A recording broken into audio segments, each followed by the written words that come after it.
Čau! Ahoj! Já jsem Bajkal. Já jsem Šikoj. A vítáme vás u top 5 nejdražších filmů. Vzhledem k tomu, že se vám předchozí díl hrozně moc líbil, tak jsme se rozhodli, že natočíme další díl. A tentokrát bude o nejdražších filmech. Tak jdeme na to. Naši pátou příčku obsadil Harry Potter a princ dvojkrve. Tento film vypráví o několika kamarádech studujících Bradavickou školu čar a kouzel.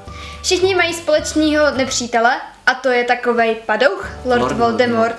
Tento díl je vlastně taky poslední, kdy kamarádi studují v Bradavicích, protože v dalším díle už jenom budou hledat vitály a relikvie smrti. Asi nejzajímavější částí tohohle filmu je to, že náš hlavní hrdina, Harry Potter, se nám zamiluje do ségry svýho nejlepšího kamaráda, což je trochu průser. Ginny.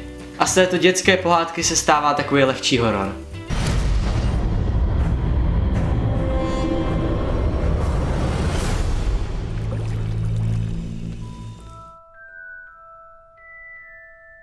Výrobní rozpočet tohoto filmu je zhruba 250 milionů dolarů. Celkový výdělek tohoto filmu je zhruba 934,5 milionů dolarů. Pěna, kterou má Ron v jedné scéně u úst, je vyrobena z bílku. Když jde Draco naposledy do místnosti nejvyšší potřeby, můžete si zde všimnout harfy, která uspala chloupka a šachovou figurku krále z prvního filmu. Původní scénář obsahoval všechny Brumbálovy vzpomínky na Voldemorta, které popisovala kniha. Avšak režisér trval na tom, aby byly zredukovány, protože chtěl zobrazit Voldemortův vzestup bez toho, aby ukazoval, jakou moc měl v mládí jako Tom Riddle. Ron je v tomto díle brankářem nebelvírského týmu. Aby tvůrci Rupertovi zpříjemnili scény, kde létá na koštěti, vyrobili pro něj sedátko, které mělo přesně tvar jeho pozadí. Taky o 4. místo obsadil film Na vlásku, což je zároveň nejdražším animákem na světě. Celý film je na způsob naší zlatovlásky, takže je to vlastně o holce zavřený ve věži, co má dlouhý zlatý vlasy, kterýma umí mimochodem léčit, a zamiluje se do Flynna Rychlíka.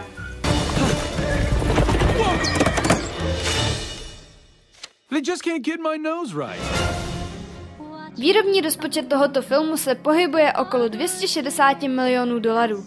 Celkový výdělek je přibližně 581 milionů dolarů. Princezna je po celou dobu filmu bosá. Na filmu se pracovalo dohromady 6 let a jedná se o nejdražší animovaný film v historii. Hlas Mama Gothel naspívala zpěvačka Helena Vondráčková, která se tak v dabingu mluveného slova objevila podruhé v životě. Naši třetí příčku obsadil Spider-Man 3. Jedná se o třetí pokračování Spider-Mana, kde nebojuje jenom s padouchama, ale taky se sebou samotným. Tak si jdeme říct zase pár zajímavostí.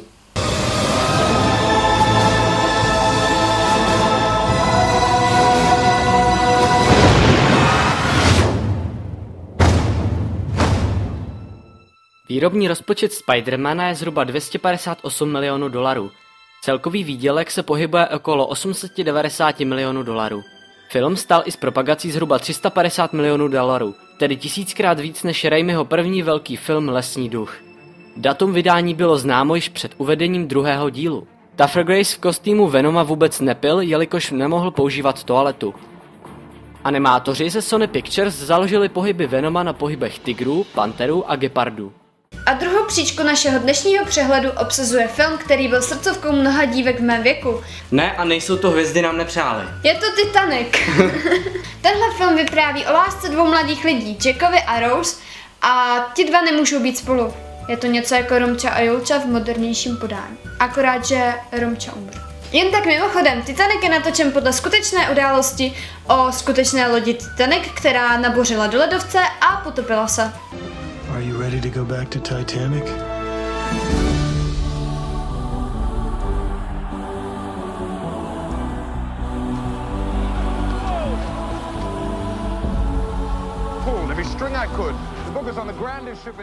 Výrobní rozpočet tohoto filmu se pohyboval okolo 200 milionů dolarů.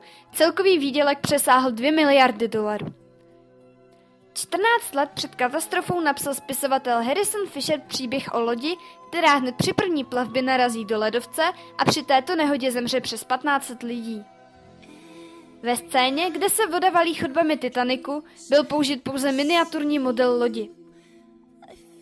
Je pravděpodobné, že loď, kterou pasažéři z potápějícího se Titaniku viděli, nebyl SS Californian, v té době vzdálený 19 kilometrů. Jejich popisy svědčí spíše o plavidlu ve vzdálenosti kolem 8 kilometrů. Onou lodí mohla být norská loď Samson, která vezla náklad tuleních kůží z nelegálního lovu a proplovala kolem se zhasnutými světly, aby nebyla zpozorována.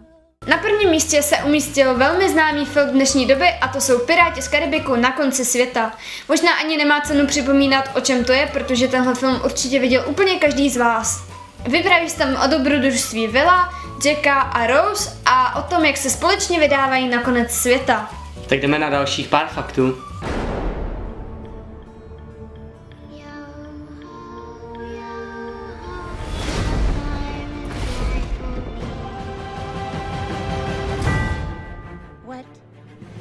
Výrobní rozpočet tohoto filmu se pohybuje okolo 300 milionů dolarů. Celkový výdělek byl okolo 1,1 miliardy dolarů. Štáb vybudoval 60 stop dlouhou repliku přední části Černé perly pro natáčení se stínem perly. Natáčení bylo naplánováno na 19 dní, ale trvalo nakonec jenom 4 dny.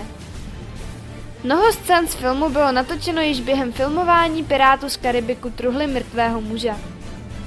Natáčení začalo ještě před dokončením scénáře. A naši bonusovou příčku obsadil film, který se obsahově neodehrává na naší planetě. Nacházíme se na Pandoře, kde je úžasná příroda a mírumilovní domorodci. This is your fault. I need your help.